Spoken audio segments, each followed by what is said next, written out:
Шережзы ажинрала дапхейт. Апсо театр актер Гудиса Тодуа. Сасан букла ауака. Акутатширас гоманас.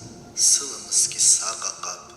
Теперь мировая литература и поэзия, а также стихи абхазских поэтов на родном языке доступны на различных платформах и приложении Google Подкасты. Речь идет о новом проекте Абхазского драматического театра под названием «Радиотеатр». Мы существуем на разных платформах. Вы можете зайти в Инстаграме, посмотреть, там в шапке профиля у нас есть ссылка на приложение подкасты. У нас есть Apple подкасты, Google подкасты. То есть не обязательно это приложение встроено в телефонах.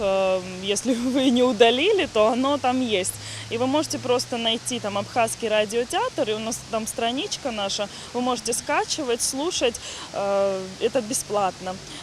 Для нас самое главное в этом проекте, чтобы этот проект был доступен для каждого. За это не нужно платить, это можно спокойно скачать в любом месте, в любое время. Поэтому мы хотели бы, чтобы он был доступен для всех. Проект зародился в марте 2020-го в разгар пандемии COVID-19. Когда театры были закрыты, рассказала автор идеи Лана Басария. Ее идею руководство Абхаздрама поддержало. И вот творческая команда приступила к реализации проекта.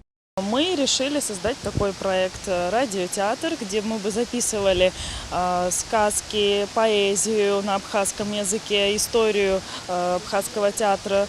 Актеры абхазского театра, выпускники театральной детской студии совсем недавно нам прочли сказку «Чиполлино» на абхазском.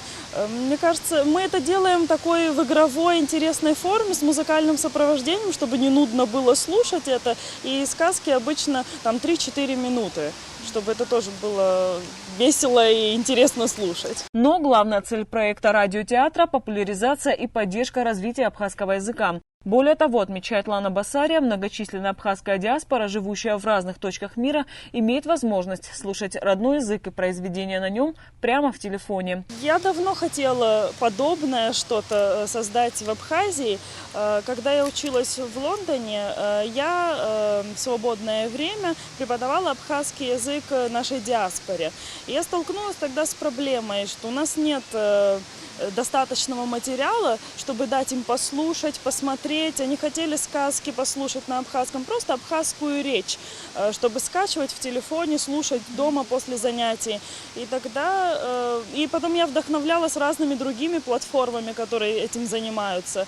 Поэтому, когда я пришла работать в Абхазский театр, предложила руководству такую идею, она была одобрена. И вот сегодня мы все вместе работаем над этим. Проект «Радиотеатр» успешно реализовывается и становится востребованным. Авторы идеи собираются вносить новые рубрики, среди которых будут как история абхазского театра, так и творческие юмористические рубрики.